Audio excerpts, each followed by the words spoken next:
नमस्कार स्टूडेंट्स। राजकीय महाविद्यालय बारा के यूट्यूब चैनल पर आपका स्वागत है।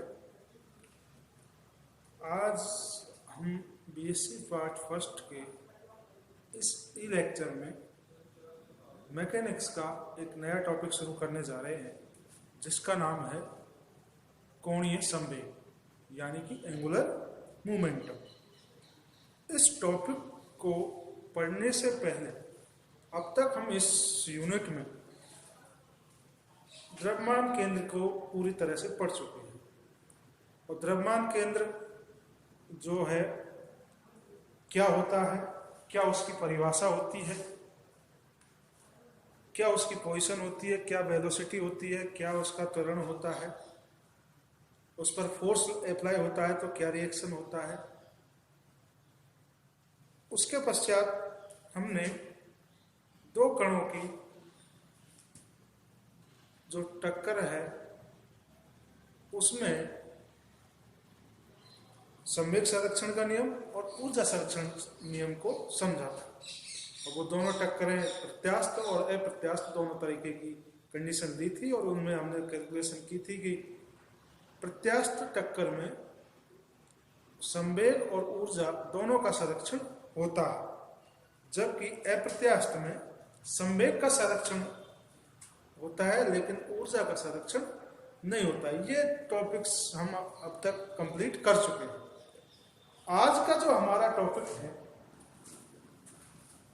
वो है कोणीय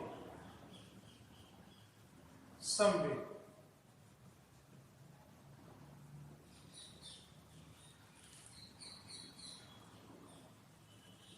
एंगुलर मोमेंट।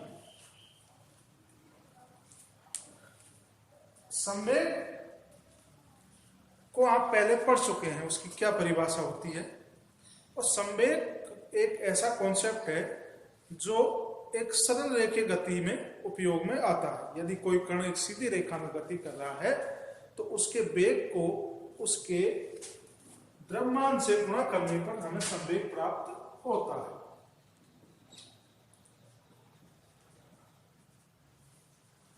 और ये किसमें अप्लाई होता है? सरल रेखीय गति में। लेकिन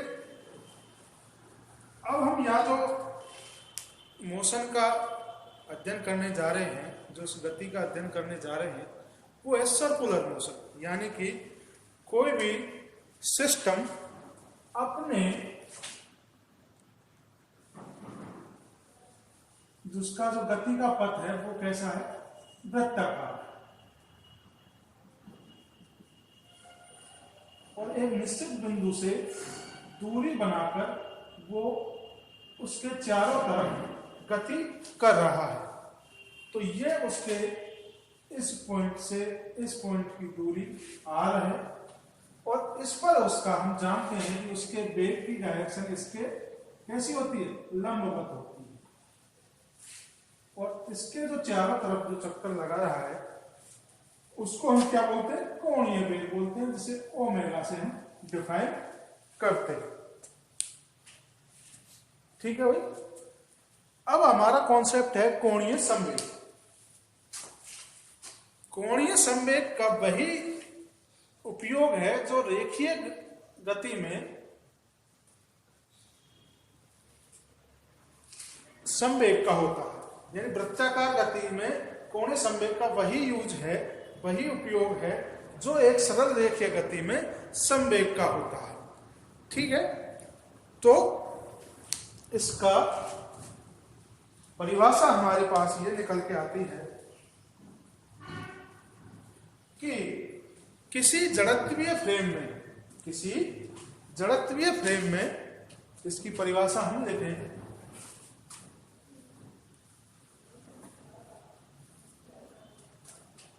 किसी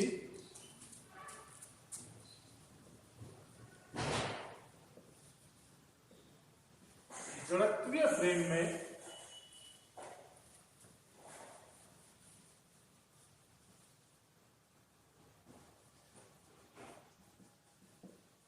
किसी बिंदु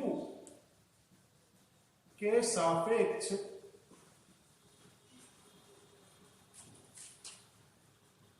संवेग का आघूर्ण कोणीय संवेग कहलाता है। ठीक है भाई, ये पार्टिकल है, इस बिंदु से r दूरी पर यह वृत्ताकार पथ पर गति कर रहा है और इसका द्रव्यमान m है। ठीक है, तो किसी बिंदु के सापेक्ष किसी संवेग का आघूर्ण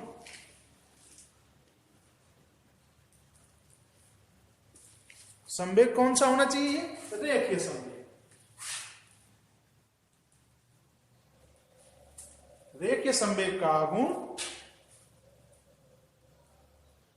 क्या कहलाता है? कोणीय संवेग कहलाता है। इसको दो प्रकार से हम सिंबलाइज कर सकते हैं। जे वेक्टर, कई बुक में इसको एल वेक्टर से भी शो करते हैं। हम यहां जे वेक्टर इसका यूज में लेंगे। अब हम जानते हैं कि संवेग क्या होता है? P वेक्टर बराबर m वेक्टर v वेक्टर। ये इक्वेशन नंबर 1। और परिभाषा के अनुसार जे वेक्टर यानी कि कोणीय संवेग is equal to r vector multiply p vector.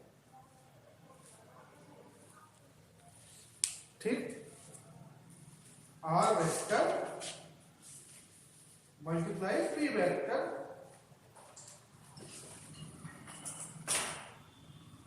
प्राप्त होगा। और इसको हम ऐसे करें, यहां से p वेक्टर की वैल्यू रखें और तो r vector multiply p vector, ये इक्वेशन नंबर 3।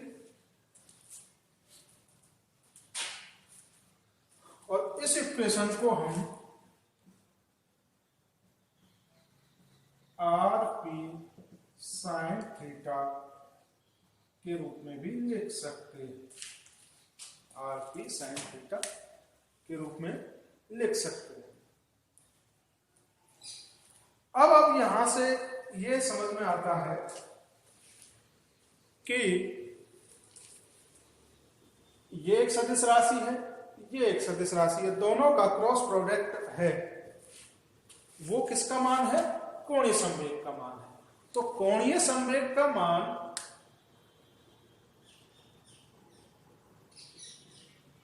जो ये दोनों जिस तल में उपस्थित होंगे उस तल के लंबवत होगी। जैसे मान लीजिए हम इसका एग्जांपल लें कि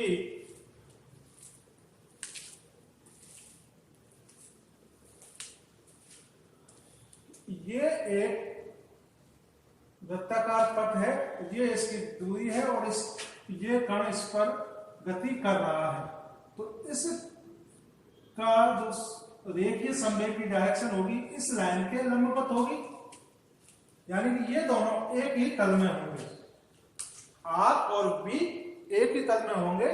तो जब बी और आर एक ही तल में होंगे और इनके क्रॉस प्रोडक्ट को कोणीय संवेग कहते हैं, तो इसकी डायरेक्शन इस तल के लंबवत होगी इस प्रकार से, यानी इन दोनों के लंबवत होगी।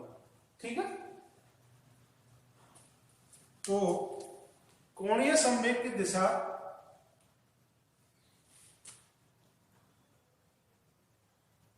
कोणीय संवेग यानी कि जे वेक्टर की दिशा आर और पी वेक्टर के तल के लंबवत होती है।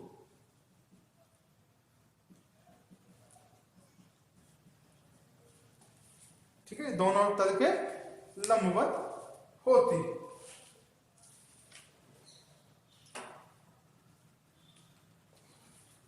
ठीक है भाई। अब यहां से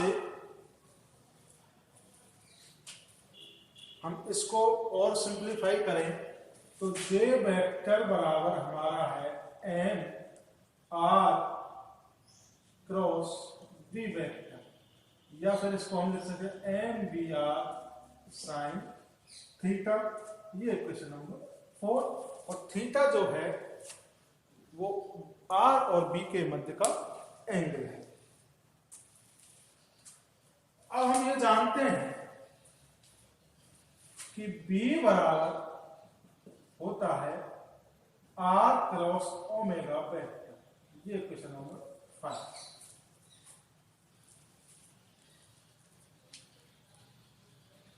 या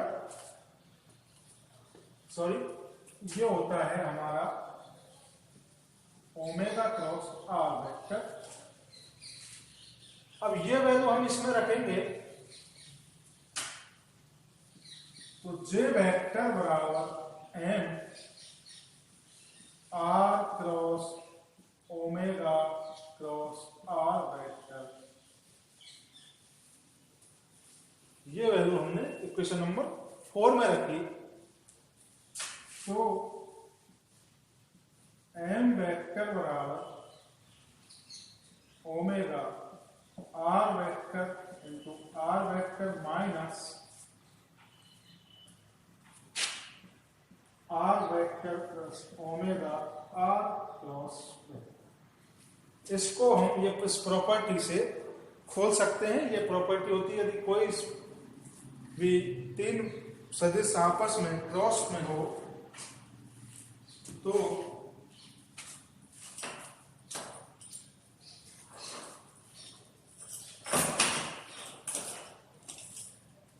उसको इस प्रॉपर्टी से निकाल सकते हैं। इसको प्रॉपर्टी से इसको इस तरह से सॉल्व कर सकते हैं। अब इसमें देखिए जरा, ये इनका डॉट प्रोडक्ट है, ठीक है, ये इनका डॉट प्रोडक्ट है। जबकि ओमेगा और आर के मध्य कोण 90 डिग्री का होता है। तो ये 90 डिग्री का है, डॉट प्रोडक्ट है, तो cos 90 बराबर क्या हो जाता है? 0। तो ये टर्म जो है वो तो हो गई 0। तो अब हमारे पास बचा जे वेक्टर बराबर एम ओमेगा आर स्क्वायर, ये इन दोनों सेम है। और जे वेक्टर बराबर M are square omega, J vector बराबर आई ओमेगा। आई का मान यहां से हमने लिखा, आई बराबर क्या है? एम आर स्क्वायर, ये जो टर्म है इसको आई से रिप्लेस किया। और इसे क्या कहते हैं? जड़त्व आघूर्ण। ये किसी भी सिस्टम का क्या होता है? जड़त्व आघूर्ण होता है। तो यहां से हम कोणीय संवेग का मान जड़त्व आघूर्ण की टर्म में भी लिख सकते हैं। तो कोणीय संवेग का मान हम यहां से जड़त्व आघूर्ण की टर्म में लिखें तो क्या आया? आई ओमेगा। ठीक है। अब हम इसको यदि एक्स वाई जेड कंपोनेंट्स में लिखें तो कैसे निकालेंगे? इस वाले टर्म से निकाल सकते हैं। इसका क्रॉस प्रोडक्ट निकालें तो क्या आता है? इसको आप स्क्रीनशॉट ले लीजिए।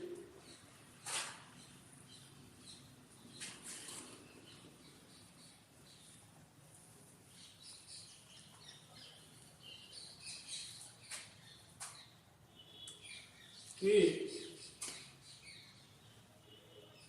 जे वेक्टर बराबर हमारा था आर क्रॉस पी, तो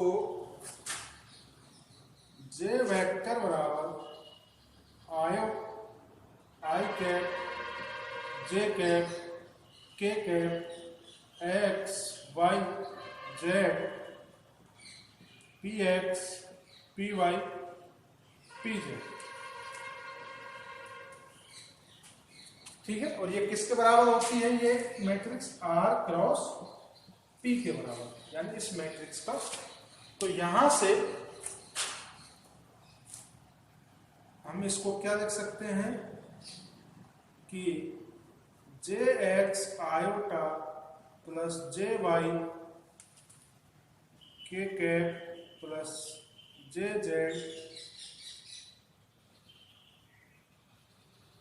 सॉरी जे कैप, यहाँ जे कैप आएगा, यहाँ के कैप आएगा, is equal two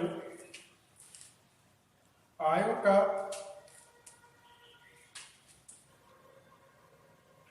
by P Z minus Z P Y plus J cap Z P X minus X P Z. इस matrix का मान निकाल रहे हैं, प्लस इधर लिख देते हैं इसको, plus K cap X P Y minus Y P X. ठीक है, तो यहां से हम दोनों तरफ कंपेयर करें तो जे एक्स बराबर by P Z minus Z P Y. J X का इन दोनों टर्म को हम कंपेयर करेंगे तो इसी प्रकार जे वाई बराबर Z P X minus X P Z तथा जे जे जेड बराबर X P Y by P Y प्राप्त होता है। यानी कि एंगुलर मोमेंट का तीनों डायरेक्शंस में मान हम इस फॉर्मूले से निकाल सकते हैं। यानी ये फॉर्मूले जो 3 डायमेंशन कंपोनेंट्स हैं एंगुलर मोमेंटम के, वो हम इस फॉर्मूले से निकाल सकते हैं। तो अब तक हम इसमें ये पढ़ चुके हैं एंगुलर मोमेंटम की डेफिनेशंस, उसका फॉर्मूला, उसकी डायरेक्शन, उसके तीनों डायमेंशंस में उसके कंपोनेंट्स के फॉर्मूले, तथा और जड़त्व आघूर्ण की टर्म में उसका फॉर्मूला क्या होता है वो हम निकाल चुके हैं। ठीक है, तो अब आपको यहां से एंगुलर मोमेंटम की जो भी बेसिक जानकारी है वो कंप्लीट हो चुकी है। अब आगे